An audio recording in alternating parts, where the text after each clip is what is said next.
Nous avons le plaisir aujourd'hui d'accueillir 3 intervenants pour ce débat sur la crise démocratique en France et en Europe et bien sûr les alternatives qu'on peut proposer. Donc, nous avons le plaisir d'accueillir Emmanuel Morel, qui est député européen, membre fondateur et animateur de la gauche républicaine et socialiste, qui travaille notamment au Parlement européen autour des accords de libre-échange et qui est également membre de la commission culture. Il travaille beaucoup sur les droits d'auteur, l'indépendance des artistes, etc.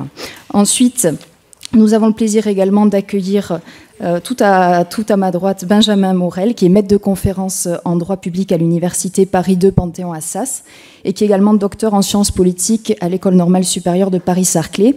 Et ses travaux portent sur les institutions politiques, le droit constitutionnel, le Parlement et les collectivités territoriales. Il a écrit notamment 2 ouvrages, dont Les bases du droit constitutionnel et également Le Sénat et sa légitimité, l'institution interprète d'un rôle constitutionnel. Et à ma gauche, nous avons le plaisir aussi d'accueillir Evelyne Ternant, qui est membre de l'exécutif national du Parti communiste français, qui a été professeur d'économie et qui, dans ce cadre, s'est intéressée aux mécanismes européens et aux institutions européennes. Donc c'est vrai que nous assistons aujourd'hui, on l'a beaucoup abordé à l'université, à une crise sociale généralisée qui s'accompagne également d'une crise des institutions et d'une crise démocratique. Donc on l'a vu avec les 49.3 martelés à répétition par le gouvernement lors de la réforme des retraites, mais également avec toute la recrudescence des forces d'extrême droite en Europe et même en France, et leur prise de pouvoir également dans beaucoup de pays, notamment le plus récemment en Italie. Donc heureusement, face à cette terrible crise démocratique, nous pouvons penser des alternatives et c'est pour ça que nous sommes réunis aujourd'hui. D'autant plus que nous sommes, vous le savez peut-être, 50 ans après la parution du Défi démocratique de Georges Marchais. Donc c'est une manière aussi de lui rendre hommage à travers cet échange. Donc je vous propose pour les intervenants une intervention de 15 minutes à peu près chacun. Et ensuite, nous pourrons passer à un échange, puisque, bien sûr, l'intérêt aujourd'hui, c'est de réfléchir ensemble à ces alternatives. Donc, nous pourrons commencer par Benjamin Morel, ensuite Evelyne Ternant, et ensuite Emmanuel Morel. Merci. Merci beaucoup. Merci à toutes et tous d'être venus ce matin pour parler institutions. J'ai bien conscience qu'un mois d'août, parler un petit peu de l'évolution de nos institutions, de droit constitutionnel, etc., c'est faire un effort de décontextualisation par rapport à ce que nous vivons actuellement.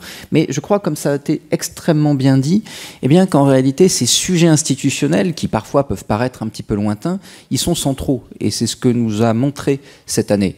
S'il n'y avait pas eu de 49 alinéa 3, s'il n'y avait pas eu d'article 40, nous n'aurions pas eu le même débat sur la réforme des retraites. Ce qui montre que même si on peut juger que le combat institutionnel, je dirais, est un combat secondaire, en réalité, il est premier. Parce que d'institutions bien ou mal organisées dépend en réalité le sort du reste. Alors voilà un peu mon interlude qui ne rentrera pas dans les 15 minutes. Maintenant, comme je suis très très bavard, je vais mettre mon chronomètre. Comme ça, je mettrai la pression aux interventions suivantes également. De quoi parle-t-on quand on parle de crise de la démocratie ? En réalité, quand on parle de crise de la démocratie, on parle d'une crise qui est triple.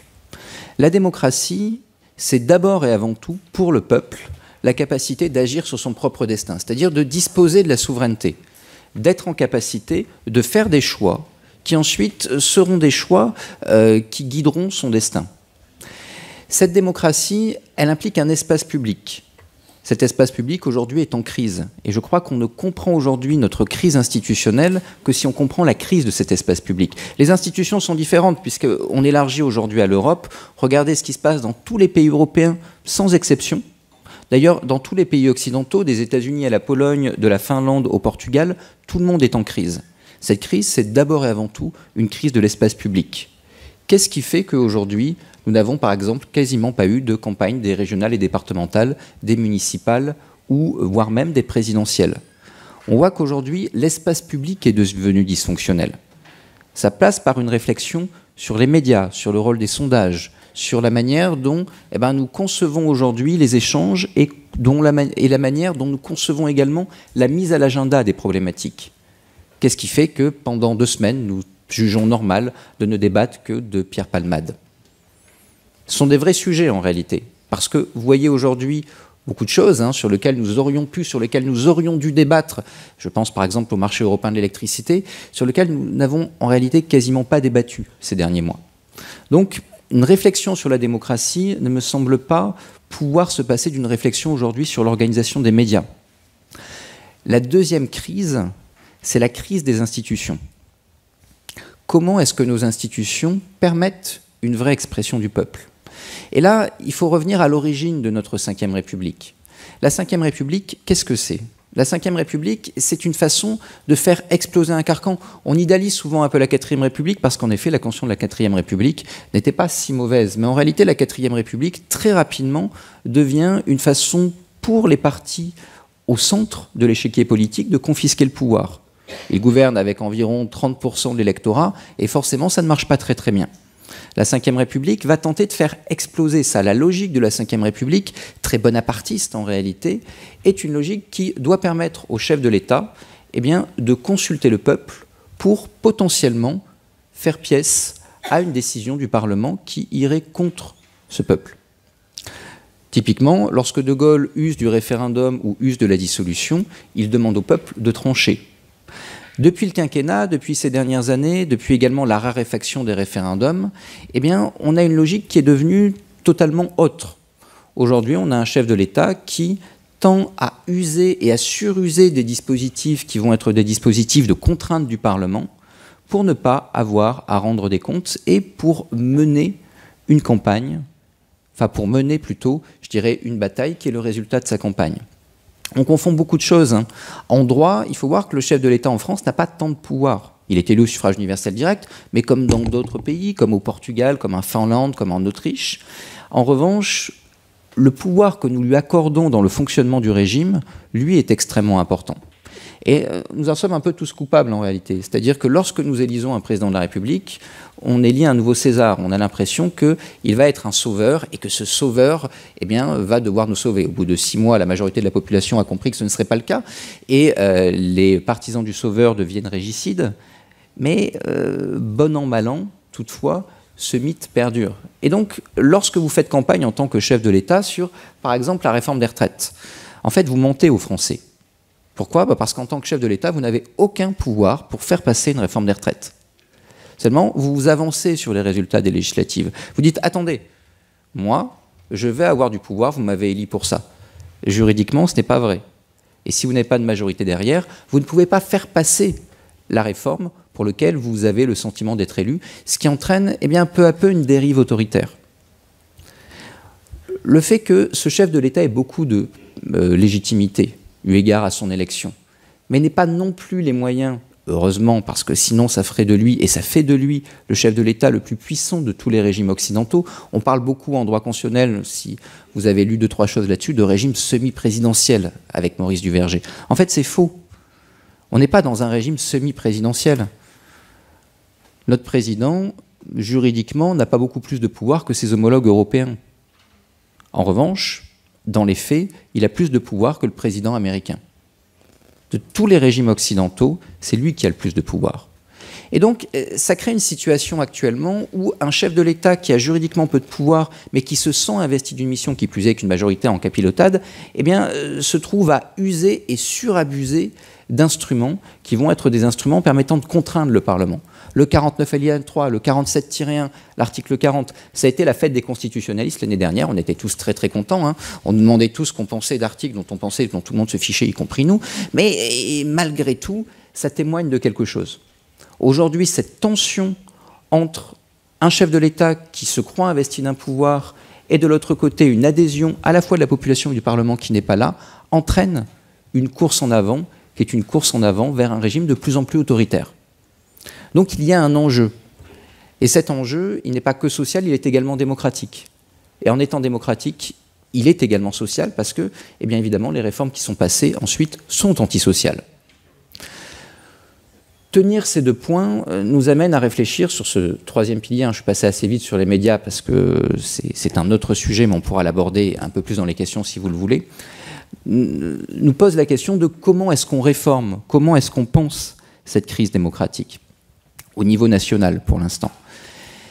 Je dirais que si on veut arriver à changer les choses, il ne faut pas se payer de mots. Moi, je ne suis pas défavorable à une 6e République. Je ne suis pas non plus favorable à la 5e République. Si vous regardez la Constitution de la 5e République, c'est une constitution plus ou moins amendée de la 3e et de la 4e. On change des éléments, mais en réalité, on a toujours un président, un gouvernement, un parlement. Ne nous concentrons pas, si ce n'est pour la mobilisation politique, ça peut être intéressant. La 6e peut faire peur, la 6e peut mobiliser. On est dans le contexte politique. Mais l'important, c'est pas de changer de république pour changer de république. C'est qu'est-ce qu'on en fait. Et là, il y a plusieurs priorités. On a besoin d'un Parlement plus fort. Parce qu'un Parlement plus fort, c'est la garantie d'avoir un plus grand pluralisme politique et d'avoir un plus grand équilibre des pouvoirs. Et il n'est pas vrai, j'aborde un peu le sujet international, qu'un chef de l'État protège nos intérêts, notamment à l'étranger. Vous savez, quand Emmanuel Macron arrive dans les négociations européennes, comme il peut tout céder. Quand Angela Merkel ou aujourd'hui Olaf Scholz arrive dans une négociation européenne, il ne peut rien parce que le Bundestag lui dira non. Résultat, qu'est-ce qui se passe? Les compromis se font au regard de celui qui ne peut pas bouger. Et donc, ils se font aux conditions de l'Allemagne. Donc, avoir un chef de l'État tout puissant n'est pas du tout une garantie de sauvegarde de nos intérêts. La preuve, nous ne les défendons pas depuis des décennies. Donc, il faut un Parlement plus puissant, il faut un Parlement qui contrôle. Il faut également instaurer plus de démocratie. Il ne faut pas avoir peur d'une grande dose de démocratie populaire aujourd'hui. J'entends ceux qui sont rétifs au référendum, j'entends ceux qui me disent « Attention, les référendums, c'est terrible. Et si demain nous faisions des référendums, nous aurions une remise en cause, par exemple, de l'IVG. » Regardez ce qui s'est passé aux États-Unis, très intéressant. Ceux qui ont remis en cause les garanties de l'IVG au niveau fédéral, ce n'est pas le peuple américain. Ce sont des juges. Aujourd'hui, on veut constitutionnaliser l'IVG parce qu'on veut faire du Conseil constitutionnel le gardien de ce qui est une liberté fondamentale des femmes, mais aux États-Unis, ce sont les juges qui ont remis en cause ça. Et quand on a demandé au peuple, dans les différents référendums au niveau des États américains, s'ils voulaient abolir l'IVG, ils ont tous dit non. Chaque RIC qui a été fait pour le rétablissement de la peine de mort aux États-Unis a été un échec. Et je crois qu'il faut faire confiance au peuple. Il faut faire confiance au peuple et il faut considérer que le peuple, dès lors que justement il débat dans le cadre d'un débat public qui est un débat public construit, est capable de prendre des décisions qui sont des décisions éclairées. Petite anecdote personnelle, je viens d'un milieu extrêmement populaire. Ma mère a toujours voté Chirac parce qu'il touchait le cul des vaches et qu'elle trouvait ça très mignon. Bon. Mon premier engagement politique, c'est le référendum de 2005. Et en 2005, je vois ma mère qui vote Chirac parce qu'il touche le cul des vaches et qui donc a plutôt de la sympathie pour cet homme politique, acheter plein de journaux. Et je lui dis « Maman, qu'est-ce que tu fais ?» Elle me dit « Je vais voter, je m'instruis. Et là, je vais avoir du pouvoir. Et donc, ce faisant, je vais travailler le dossier. » Et je vois ma mère qui, a priori, ne s'intéresse absolument pas à la politique, débattre, réfléchir avec ses amis.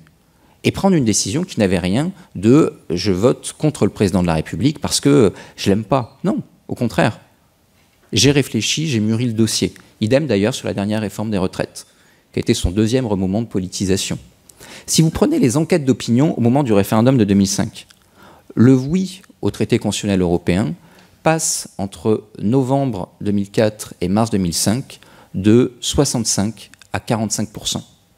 La cote de Chirac est toujours de 36. Donc, les éditorialistes qui, à l'époque, vous ont dit « le peuple a voté contre Chirac, il a voté de manière moutonnière, il ne s'est pas informé, il n'a rien compris à l'enjeu », non. C'était un fort moment de politisation, et si 2005 représente un vrai moment de rupture démocratique, c'est que, justement, une grande partie de nos concitoyens s'était politisée, s'était intéressée au sujet. Consulter le peuple, ce n'est pas quelque chose qui doit nous faire peur. Un peuple informé prend les bonnes décisions. Mais ça implique qu'il soit informé, je reviens sur ma première crise qui est celle de l'espace public, et ça implique également qu'il soit en capacité d'agir, c'est-à-dire qu'on lui donne le sentiment que réellement il va décider. Le crime de 2005, c'est d'être revenu sur ce référendum. Mais ce n'est pas le seul. Tous les référendums quasiment qui ont été faits en France ces dernières années ont été foulés aux pieds. 2005, évidemment, vous le connaissez, Notre-Dame-des-Landes également, référendum locaux en Corse, pas de collectivité unique, référendum de 2003, finalement collectivité unique en 2015, ici, en Alsace, pas de collectivité unique 2013, collectivité unique en 2019. Donc en réalité, chaque fois qu'on a consulté le peuple, on a considéré qu'il était quand même un peu bébête et que quelques années plus tard, il fallait quand même qu'il accepte ce qu'on avait prévu pour lui. Là, comment voulez-vous ensuite dire aux gens mais il faudrait que vous alliez voter parce que vous savez, vous abstenir, c'est pas citoyen et attention, on va vous mettre du vote obligatoire avec des amendes si vous continuez. La réponse est non. Le problème n'est pas là. Il y a d'autres problèmes, je n'ai pas tout abordé, mode de scrutin, etc. Il faudrait changer le mode de scrutin. Mais l'un des problèmes fondamentaux, c'est la potence du citoyen. Est-ce que vraiment décider, c'est décider? La réponse n'est pas évidemment. Agir en démocratie, c'est un peuple qui s'exprime, mais qui s'exprime efficacement.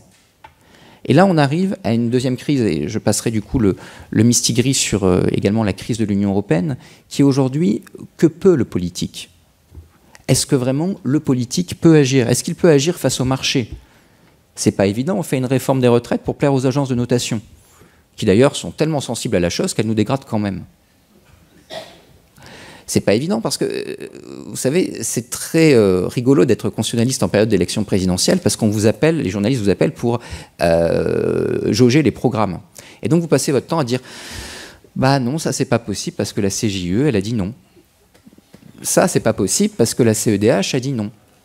Ça c'est pas possible parce qu'en réalité, eh bien, les contraintes européennes ne vous permettent pas de le faire. » Si nous n'avons pas une réflexion réelle sur la manière dont nous gérons aujourd'hui les contraintes économiques et supranationales qui vont de pair, entre guillemets, on se paye de mots. Regardez ce qui se passe, alors là c'est peut-être pour le meilleur, en Italie. Giorgia Meloni, promis, je vais tout changer. Finalement, non. Finalement, en matière en tout cas de ce qui peut plaire à ses électeurs, elle se retrouve à faire de la communication, parce qu'elle n'a aucune marge de manœuvre. Ça montre que arriver au pouvoir dans un État membre de l'Union européenne, en soi, ne donne pas les clés. Et là, il y a deux façons de se payer de mots, de dire on va quand même agir au niveau interne. Mais en réalité, les marges de manœuvre sont limitées. Ce qui implique un État qui soit un État puissant, en capacité d'agir sur le réel, ce qui implique de repenser évidemment aujourd'hui le financement de l'État, etc., l'organisation des institutions, mais également la capacité de faire sauter un certain nombre de carcans européens. Et donc, d'avoir des clauses d'opt-out, c'est-à-dire de dispositions qui permettraient de sortir de certaines politiques si on le juge nécessaire, peut-être des possibilités de remettre en cause la primauté du droit européen en certaines matières, c'est plus complexe, on pourra y revenir si ça vous intéresse, ou bien, avoir une Europe à géométrie variable dans laquelle chaque État puisse faire son marché. À défaut, arrive la dernière solution, qui est celle de « promis, on va changer l'Europe ». Qui est un peu, je dirais, la rengaine à chaque élection européenne. Promis, vous inquiétez pas, si nous arrivons majoritaires dans l'Union européenne, nous allons nous mettre d'accord avec les Polonais pour avoir un SMIC européen très élevé. Évidemment, ils n'y ont pas intérêt. Et évidemment, en faisant ça, vous savez, pour réformer les traités, il faut l'unanimité. Et donc, arriver à obtenir l'unanimité des États membres sur une politique sociale ambitieuse, c'est aujourd'hui quelque peu une gageure. Donc, il faut être en capacité de remettre en cause aujourd'hui ce qui contraint le politique.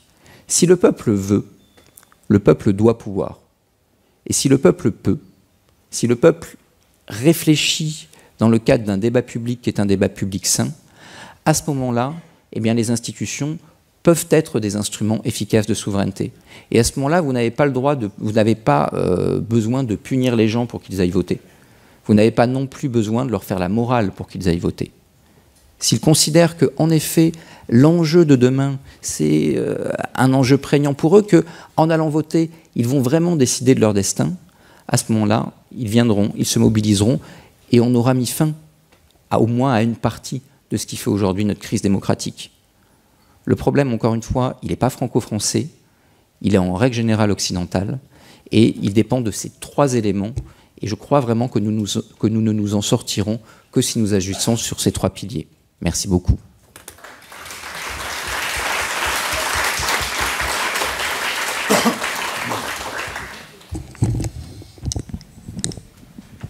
Merci pour cette présentation qui a respecté les temps. Je passe la parole à Evelyne. Alors, moi, je vais centrer mon débat sur ce qu'on appelle communément le déficit démocratique en Europe. En prenant deux exemples, alors il y en a un qui a déjà été traité, c'est le vote de 2005 sur le traité constitutionnel européen. Le premier exemple que je vais prendre, c'est l'exemple des directives européennes d'ouverture à la concurrence des services télécommunications, transport, énergie, etc. Ces directives, cette orientation, elle n'a pas le soutien majoritaire de notre peuple. Parce que notre peuple est attaché à cette notion de service public à la française, des services publics solidaires, égalitaires, avec péréquation des coûts, et mis en place par des entreprises publiques.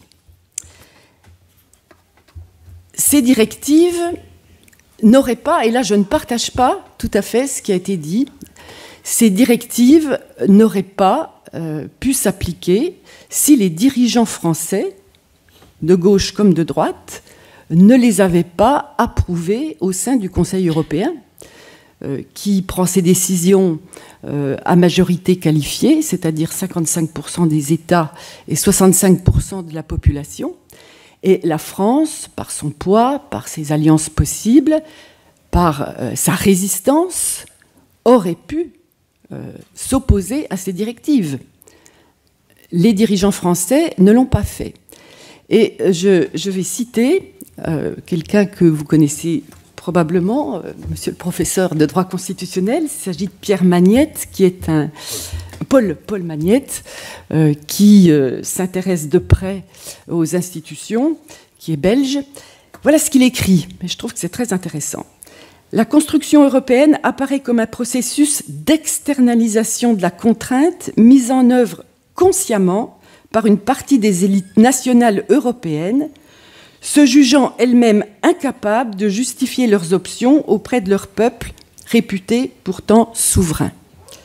Et il ajoute, elles drapent dans la neutralité du droit et de la technique des décisions politiques qu'elles hésitent à assumer devant les opinions publiques et attribuent faussement à Bruxelles. Et moi, je crois que c'est un point très important. Il y a externalisation d'une contrainte néolibérale qui a été acceptée par les dirigeants français. On n'est donc pas face à un problème de souveraineté d'État, en l'occurrence, mais un problème de souveraineté populaire, de respect de ce que le peuple veut. Alors, ce que Magnette appelle les élites nationales, nous en faisons une analyse de classe en y voyant la main visible du capital à l'affût des niches de rentabilité, en l'occurrence sur les directives d'ouverture. Et puis, nous y voyons donc cette main visible du capital, le soutien de ses affidés politiques, et puis la mise en œuvre par une technocratie qui est acquise au modèle néolibéral. Alors, le deuxième exemple que je voulais prendre, c'est celui du traité constitutionnel européen, et je partage tout à fait ce qui a été dit sur ce moment intense de politisation qui a clairement indiqué dans plusieurs pays le refus de cette constitutionnalisation des politiques libérales. Et pourtant, ce traité s'est appliqué avec quelques aménagements dans le traité de Lisbonne. Mais là encore, il y a la responsabilité des dirigeants et de l'alliance entre François Hollande et Nicolas Sarkozy pour passer outre le vote des Français. J'ajoute un troisième élément, c'est ce propos vraiment incroyable, impensable de Juncker, qui, à propos du vote des Grecs, de l'élection de Syriza et de leur volonté de sortir du carcan austéritaire, dit « Il ne peut y avoir de choix démocratique contre les traités ». Et de plus, nous avons vécu le refus du choix démocratique sur les traités.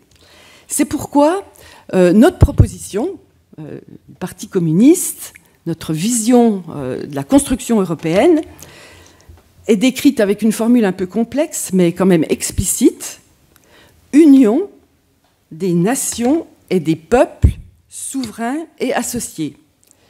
Union des nations parce que les choix politiques s'expriment dans ce cadre. La souveraineté, elle s'exprime en premier lieu dans ce cadre. Et d'autre part, c'est dans ce cadre aussi que se construisent des rapports de force pour faire évoluer. Parce que le droit, c'est une contrainte à un moment donné, parce que ça exprime un rapport de force à un moment donné. Mais le droit, il est évolutif et il évolue en fonction des rapports de force, des exigences, des luttes. Et il n'est pas une contrainte intangible. Donc, union des nations et des peuples, souverains et associés. Et là, c'est la deuxième dimension. C'est, en même temps qu'il y a ce déficit démocratique, il y a un énorme besoin de construction européenne pour faire face aux défis climatiques, aux défis de la guerre, aux défis des dominations mondiales, aux défis de la nécessité de s'émanciper de l'hégémonie du dollar, de besoin d'un ordre mondial solidaire avec le Sud global, comme le montre ce qui se passe avec les BRICS aujourd'hui. Donc, il y a une nécessité de coopération qui est d'ailleurs montée dans les consciences au point que ceux qui préconisaient le Frexit, la sortie de l'euro, n'osent plus le proposer. Aujourd'hui, il y a peut-être plus guère que Asselineau qui est sur cette proposition-là. Donc, le fait qu'il faille absolument coopérer nous conduit à poser une deuxième question, un deuxième enjeu démocratique. Comment pouvons-nous, et c'est ce que vous avez aussi traité à la fin de votre intervention, comment pouvons-nous transformer cette Europe? Comment pouvons-nous mettre en œuvre des propositions à l'échelle européenne qui transforment en profondeur ce qu'elle est aujourd'hui et qui brise le carcan austéritaire et libéral? Eh bien, il y a un verrou qu'il faut absolument faire sauter, c'est le verrou de la Banque centrale européenne. Si on revient à l'exemple de la crise grecque en 2015, il y a eu un véritable coup de force politique de la Banque centrale européenne qui a pris la décision de refuser d'accepter les titres de l'État grec, privant ainsi toutes les banques des sources de refinancement et prenant ainsi en otage le peuple grec, qui allait se voir privé de tout moyen de paiement, pour obliger le gouvernement à accepter les mémorandums d'austérité. Et le verrou de la Banque centrale européenne est d'autant plus central que c'est là que se trouve la source de financement possible et peu coûteux, qui émancipe des marchés financiers et qui permettrait de répondre aux immenses besoins de développement en services publics et en transition écologique. Eh bien, il y a des marges de manœuvre. Je ne suis pas tout à fait d'accord non plus quand vous dites il n'y a pas de marge de manœuvre à l'intérieur des traités. Bien sûr qu'il faut un combat politique pour refonder sur d'autres traités l'Union européenne. Mais la Banque centrale européenne elle-même ne respecte pas ses propres règles quand elle achète massivement des titres de dette d'État. Alors elle les achète sur le marché, c'est-à-dire aux banques. C'est un achat d'occasion, si on peut dire. Mais elle ne finance pas directement, mais il n'était absolument pas prévu que la Banque centrale européenne achète non seulement des titres publics, mais des titres privés. Et c'est son orientation de soutien au marché financier qui l'a conduit à ça.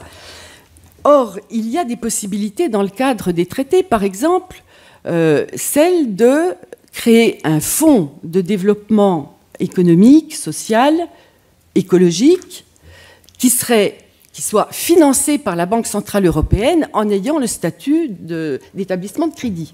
Donc là, ça répond parfaitement au traité. Et en instaurant une gouvernance démocratique, c'est-à-dire la présence des services publics, des salariés, des forces vives économiques, des élus nationaux, des représentants des parlements nationaux, eh bien, on introduit un espace démocratique entre la Banque centrale européenne et les États. Donc, il y a des marges, il y a des marges de manœuvre.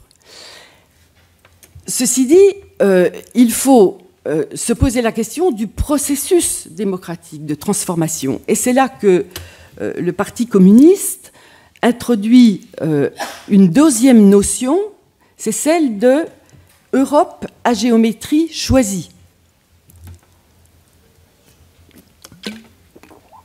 Alors, ça veut dire qu'on a des périmètres de coopération qui sont différents selon les projets, ce qui permet d'être à minima avec des pays avec lesquels on ne partage pas du tout ou pas beaucoup de propositions de transformation et d'aller plus loin avec des pays qui, parce qu'ils ont des gouvernements de gauche, parce qu'ils ont une envie de transformation profonde, sont d'accord pour coopérer et aller plus loin.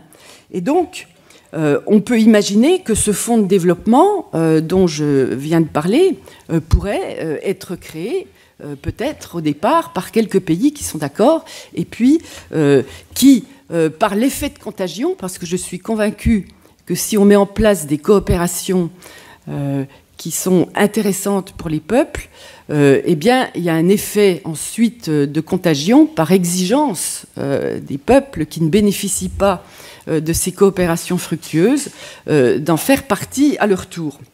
D'ailleurs, il est quand même remarquable que les succès européens du type Airbus ont été faits tout à fait en dehors des institutions. Ça a été des coopérations librement constituées. Le dernier point que je vais évoquer sur la démocratie, c'est l'égalité entre les citoyens. Or, c'est intimement lié à la notion de démocratie. Or, en Europe, actuellement, les inégalités se renforcent. Il y a un mécanisme déjà de trajectoire divergente entre les situations économiques des pays, alors qu'il y avait des intentions de rattrapage au début, et il y a eu des effets de rattrapage avec l'entrée de l'Europe du Sud. Ça n'est plus du tout vrai. Il y a des divergences croissantes qui sont liées au phénomène de marché et au fait que les politiques publiques de cohésion, de rattrapage, sont réduites à portions congrues. Et d'ailleurs, actuellement, les projets européens, les derniers projets du type industrie à zéro émission, piochent allègrement dans les fonds de cohésion. Aux grandes dames des présidents de région qui utilisent ces fonds en direction des zones les moins développées et qui se trouvent privées de fonds. Donc, il y a une trajectoire de divergence croissante, d'une part, et d'autre part, il y a inégalité des citoyens, inégalité fondamentale des citoyens en Europe, avec d'une part une porosité des institutions au lobby, c'est-à-dire aux acteurs les plus puissants, les plus informés, alors que de l'autre côté, dans ce dispositif institutionnel très compliqué et très proche de tous les lobbies patronaux, les organisations syndicales des salariés n'ont pas de place. Elles n'ont pas de place institutionnelle bien prévue et qui leur permettent d'intervenir efficacement. Donc je termine en soulignant l'état de crise de l'Europe, une crise démocratique parce qu'elle ne répond pas aux attentes et au contraire, son fonctionnement est fait pour brider les peuples et aller à l'encontre de leurs intérêts. Donc le statu quo semble impossible, même si la guerre en Ukraine a resserré les rangs, l'état de tension du monde et les mécanismes de guerre économique accroissent les rivalités à l'échelle mondiale, mais y compris les rivalités au sein de l'Europe. Et donc, dans cet état de crise, le statu quo ne semblant pas possible, il y a une option qui est travaillée par une partie des forces politiques, qui est l'option fédérale. Elle ne peut, à notre avis, que renforcer les nationalismes, le rejet, l'abstention. Il y a l'option du repli nationaliste, qui serait une énorme régression et une source de tensions et de conflits, qui ne peut qu'accroître toutes les dérives autoritaires et technocratiques de l'Europe.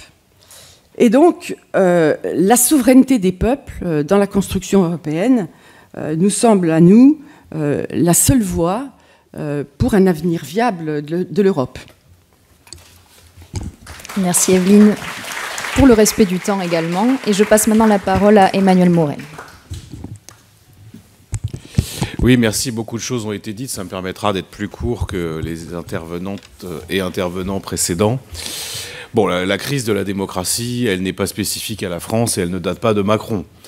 En réalité, elle s'est installée depuis plusieurs décennies et elle est liée quand même en partie à l'évolution du système capitaliste. Moi, je ne fais pas de distinction. Je pense que la crise de la démocratie, elle est intimement liée à la mondialisation libérale, libre-échangiste, enfin, du libre-échange. Et les deux vont de pair.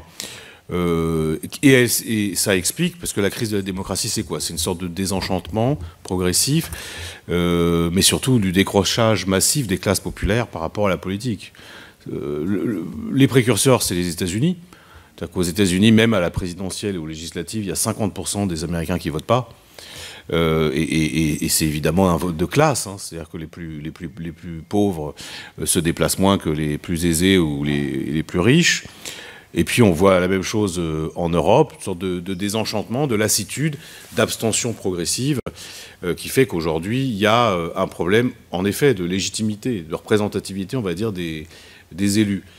Mais la vérité, c'est qu'en fait, pour moi, la crise de la démocratie, c'est avant tout une crise de l'efficacité politique.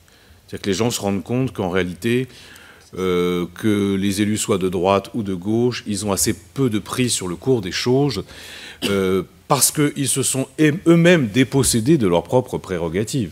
C'est quand on parle d'impuissance du politique, il ne faut pas oublier que c'est l'État lui-même qui a donné l'exemple en se dépossédant d'un certain nombre de ses pouvoirs, la privatisation, le recours au cabinet d'audit privé, tout ça, c'est quand même le symptôme, hein, d'un État qui organise lui-même son impuissance et sa faiblesse.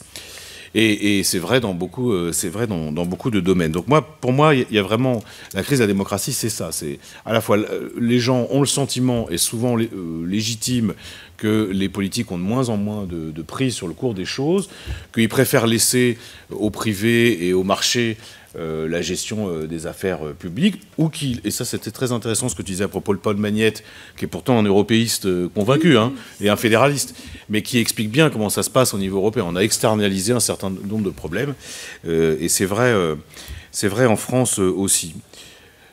Je vais très vite. Pour moi, Christian Piquet me rappelait hier qu'il y a une phrase de Engels qui est toujours d'actualité, qui disait « Le bonapartisme, c'est le vrai fantasme de la bourgeoisie française ». Et ça reste totalement, je trouve que ça reste encore plus vrai aujourd'hui avec ce que font les présidents successifs des institutions de la Ve République. Il y a une sorte de fantasme vertical, avec le pouvoir concentré dans les mains d'un seul, audacieux, déterminé, volontaire. Et Macron, c'est vraiment la quintessence, je trouve, de cette phrase de Engels. Mais en réalité, quand on regarde les forces politiques de gauche comme de droite, alors on ne va pas dire le Parti communiste, mais beaucoup communient quand même, et même certaines de gauche très radicale, communient quand même dans Lénine parlait du crétinisme parlementaire, nous on pourrait dire le crétinisme présidentiel. C'est-à-dire que toute la vie politique est organisée autour de l'élection présidentielle. Les forces politiques elles-mêmes sont obsédées par ça, ils négligent de plus en plus les élections intermédiaires, européennes, j'en parle même pas, mais régionales, départementales. Heureusement, pour l'instant, les municipales, ça tient, mais regardez les chiffres de l'abstention, ça monte aussi. Quant aux législatives, qui sont maintenant, avec l'inversion du calendrier et le quinquennat, la queue de comète de la présidentielle, vous voyez bien, le différentiel entre présidentiel et législatif est très important dans l'abstention, et ça va continuer. Ça va continuer, pourquoi? Parce que les gens, puisque je parle de quintessence de la 5e présidentialiste, les gens se rendent bien compte que les députés eux-mêmes n'ont pas vraiment de prise sur le cours des choses, même, et c'est là la particularité de la situation française, même quand on est en situation de quasi-cohabitation. Parce que on parlait de la réforme des retraites, c'est toi qui y faisais allusion. Mais c'est vrai que c'est, et Benjamin suivait, là c'est vraiment quelque chose de particulièrement incroyable, parce qu'on a, d'un côté, il n'y a pas de majorité parlementaire. Parce que le peuple français, dans son intelligence, a imposé de la proportionnelle, même avec un scrutin majoritaire. Ça, c'est quand même, c'est en ça que le peuple français est vraiment un peuple politique. C'est qu'on lui dit, il y a eu la présidentielle, il faut voter, il faut donner une majorité au président, et bien même avec un scrutin majoritaire, ils arrivent à faire une assemblée à la proportionnelle. Ça, c'est quand même, je trouve, le coup de génie des Français. Sauf qu'évidemment, en face, vous avez un président à la tête d'une minorité, donc, qui en fait, n'accepte pas ce résultat. Ça, c'est la première chose. On arrive sur les retraites. Ils utilisent tous les articles de la Constitution à leur disposition pour empêcher, en réalité, la contestation. Ce qu'on appelle le parlementarisme rationalisé. C'est une invention des constitutionnalistes de 58 qui est quand même bien maligne, qui consiste à abaisser le Parlement systématiquement et à donner à l'exécutif, en réalité, les moyens de gouverner. Bon. Donc, Parlement, ça bloque. Après, nous, on dit, on va utiliser l'arme du référendum. Et le référendum d'initiative partagée, je crois que ça s'appelle comme ça maintenant, on a mis tellement de verrous que c'est hyper difficile à déclencher. Et enfin, il y a la dernière couche, c'est le Conseil constitutionnel qui, dans une décision qui est hautement contestable, enfin, le spécialiste du droit constitutionnel, c'est lui, mais elle est hautement contestable, et à bien des égards scandaleuse. On a tout ce qui est prévu par la Constitution qu'on tord dans tous les sens pour faire en sorte qu'en aucun cas, le peuple ne se prononce sur le projet de loi sur les retraites. Pourquoi? Parce que le résultat, il est connu d'avance. 60, 70%, 75%, j'en sais rien, mais massivement, les gens le rejetteront. Et donc là, c'est pour ça que moi je pense qu'il faut passer à la 6e République. Alors appelons-la comme on veut, peu importe, mais on est dans des institutions totalement à bout de souffle et qui tendent de plus en plus quand même vers la pente autoritaire. C'est de ça dont on parle. Donc évidemment que là, on est dans une crise institutionnelle très importante et qu'il faudra la régler. Moi, je ne sais pas s'il faut l'appeler 6e, 5e, 7e, peu importe. Je sais ce qu'il faut faire, c'est-à-dire donner beaucoup plus de pouvoir au Parlement, mais surtout beaucoup plus de pouvoir au peuple. Et ça, moi, ça sera ma seule proposition. Moi, je suis pour qu'on fasse massivement du recours à la démocratie directe. Je ne parle pas de démocratie participative. Ça, c'est un mode de discussion. C'est très intéressant, mais là, je parle de décision.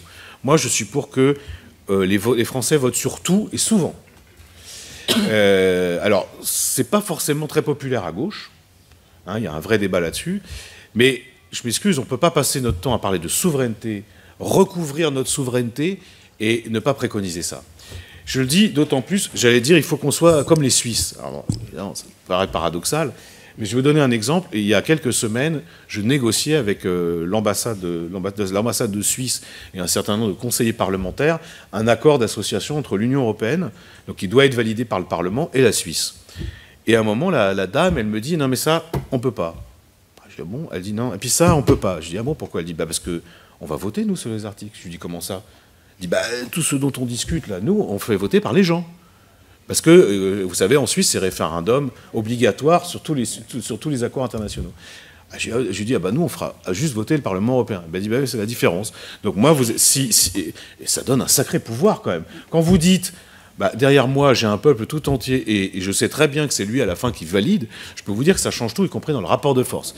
C'est d'ailleurs pour ça que quand on a des accords de libre-échange au niveau européen, ce seul truc qui fait peur en réalité à nos interlocuteurs, c'est la consultation des peuples.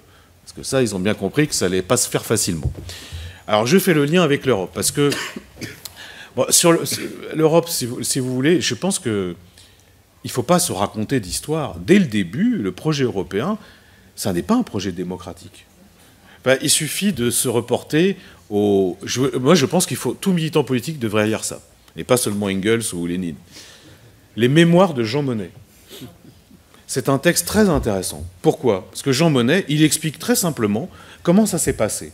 On sort de la guerre, donc il faut réconcilier les nations. On se méfie des peuples, parce que c'est quand même eux qui ont amené Hitler au pouvoir. Donc on dit, bah, on va faire une coopération essentiellement fondée sur le doux commerce. N'oubliez pas, Jean Monnet, c'est un commerçant. C'est un commerçant de cognac avec les États-Unis. Déjà, vous voyez... Donc il dit, on va fonder l'Europe sur le commerce, et puis on va confier la direction de ces affaires-là aux gens sérieux, c'est-à-dire aux techniciens, et certainement pas aux gouvernants qui ont parfois tendance à être fantasmes. C'est ça au début le projet européen. Et ils inventent un truc génial, c'est le droit au service du marché. Parce que moi, je ne pense pas que la BCE soit le problème, je vais vous expliquer pourquoi. Je pense que le problème, c'est la Cour de justice. La Cour de justice qui, dès les années 60, Cour de justice européenne, qui, dès les années 60, s'auto-saisit, organise un coup d'État juridique génial, que personne ne voit venir et que personne conteste, qui consiste à dire le droit communautaire prime sur le droit national. Dès les années 60. Hein. Et qui, juste après, dit il y a applicabilité directe du droit européen. Ça s'applique directement. Les gens laissent faire, hein. Et on arrive à la situation d'aujourd'hui, c'est-à-dire qu'on a vraiment le droit, CJE, puissant, au service du marché, organisé par les traités. Les traités européens, c'est sûr, c'est pas l'organisation de la société communiste. Hein.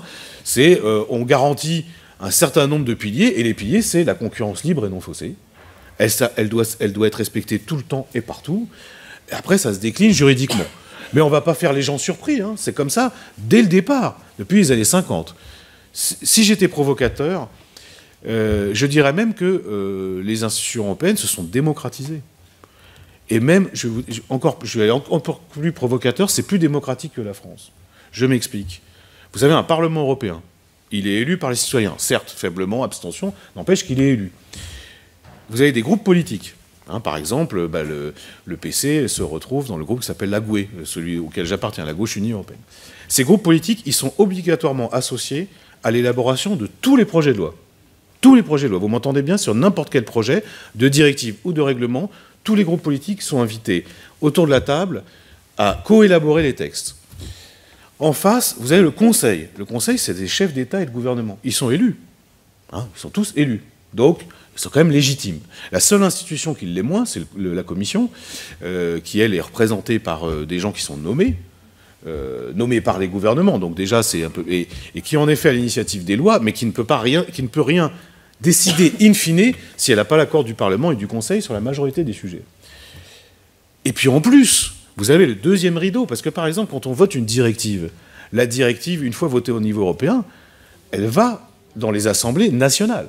Et par exemple, ce qu'on oublie de dire souvent, parce qu'il y a cette hypocrisie qui consiste à dire Bruxelles. Ben, Bruxelles, ça n'existe pas. Hein. Bruxelles, ça n'est rien d'autre que du rapport de force entre États, mais validé après au niveau national. La directive que moi je vote au niveau européen, elle arrive devant l'Assemblée nationale. Elle arrive devant le Sénat. C'est-à-dire qu'il y a un degré de double validation.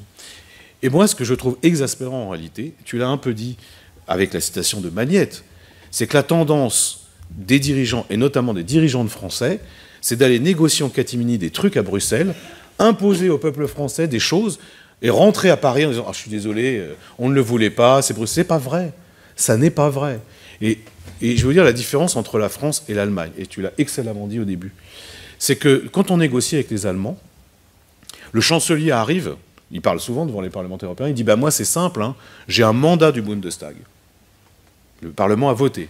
Et quand j'aurai fini la négociation, je retournerai devant le Bundestag et c'est lui qui validera l'accord. » Nous, c'est complètement différent. On a le président qui arrive, qui n'en a rien à foutre de toute façon de l'Assemblée nationale. Et en plus, là maintenant, ils ont des Playmobil, donc ils en ont encore plus rien à foutre. Et le président, il arrive, mais il arrive avec aucun mandat. Résultat, bah, il va céder. Et il cède. Et la France est la championne du renoncement systématique. La seule fois où la France a vraiment résisté, vous vous souvenez peut-être, c'était sur l'exception culturelle, hein, au moment des négociations sur les accords du GATT, où là, la France a dit non, pour nous, c'est pas possible. Mais sinon, on a cédé surtout, tout le temps, et les gouvernements successifs. Et ceux qui ont vu le film génial de Costa Gavras sur la crise grecque, Adults in the Room, vous vous souvenez de ce film? D'un point de vue cinématographique, c'est pas un grand film, mais il y a une phrase historique qui est géniale. C'est quand Michel Sapin, ministre des Affaires économiques, dit à Tsipras, vous comprenez, la France est devenue une puissance moyenne, elle n'a plus les moyens de ses ambitions. Et en fait, c'est surtout qu'elle n'a plus d'ambition. Et la réalité du rapport de force européen, c'est ça. Je vous le dis, hein, parce qu'après, on peut inventer plein de trucs. Oui, bien sûr, les traités sont pourris.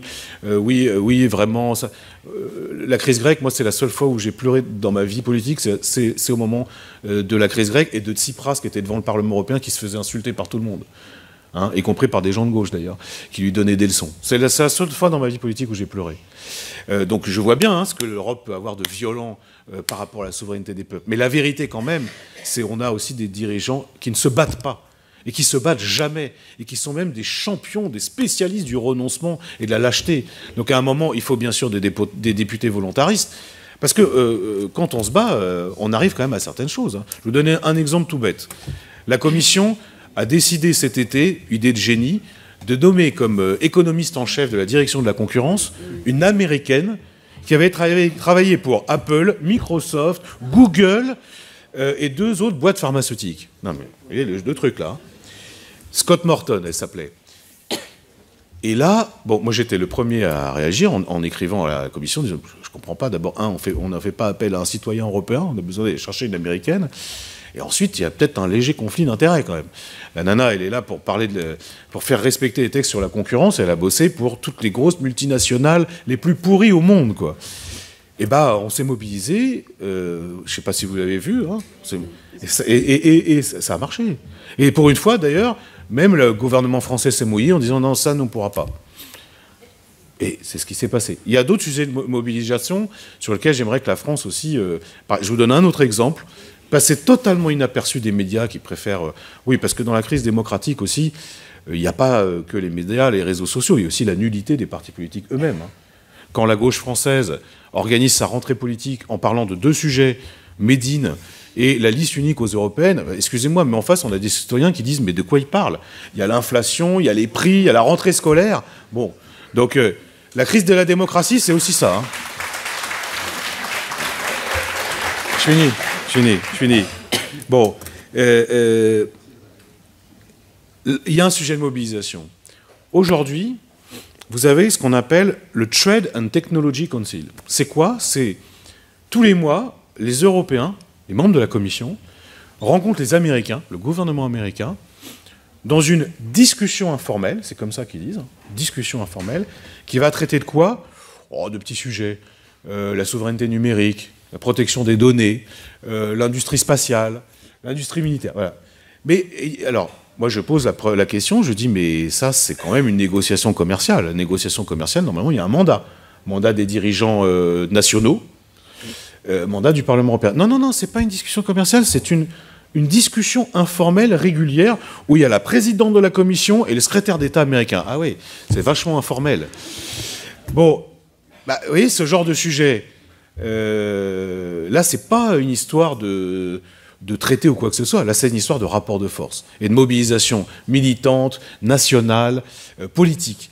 Ben, moi, c'est plutôt ça que j'ai envie de dire. J'aurais plein de choses à dire sur la BCE, la Banque centrale, à mon avis. Là, tu as raison sur le projet qui était autour de la Banque centrale. Après, si on regarde la réalité de la politique de la Banque centrale, c'est un petit peu plus compliqué, parce que, par exemple, pendant la crise récente, là, ils ont fait marcher la planche à billets à mort, comme c'est totalement interdit dans les traités. D'ailleurs, de la même façon que là, on est en train de faire des aides d'État à fond la caisse au niveau européen, parce que, bah, de toute façon, c'est le choc du réel, hein, et c'est pas du tout prévu par les traités. Ce que je veux dire par là, c'est que les traités, en réalité, on peut y désobéir souvent à partir du moment où on a le rapport de force. Et d'ailleurs, il y en a qui ne se gênent pas pour y désobéir, c'est les Allemands, qui désobéissent aux traités depuis le début. Pas seulement sur les aides d'État, mais même sur le fait qu'ils ont un excédent commercial qui est totalement interdit par les traités, ils s'en foutent, hein, et personne ne les sanctionne. Donc, à un moment, il ne faut pas même si c'est très important dans une campagne électorale d'expliquer, mais il ne faut pas... la politique, ça n'est rien d'autre, et vous le savez, comme le droit, et là-dessus tu as raison, que du rapport de force. Le rapport de force, c'est aussi avoir des bons arguments à populariser pour faire en sorte que le peuple français se mobilise, parce que la crise démocratique, elle ne se dénouera pas si à un moment il n'y a pas un engagement citoyen beaucoup plus fort, et ça je crois que c'est notre rôle de militants de gauche de le faire.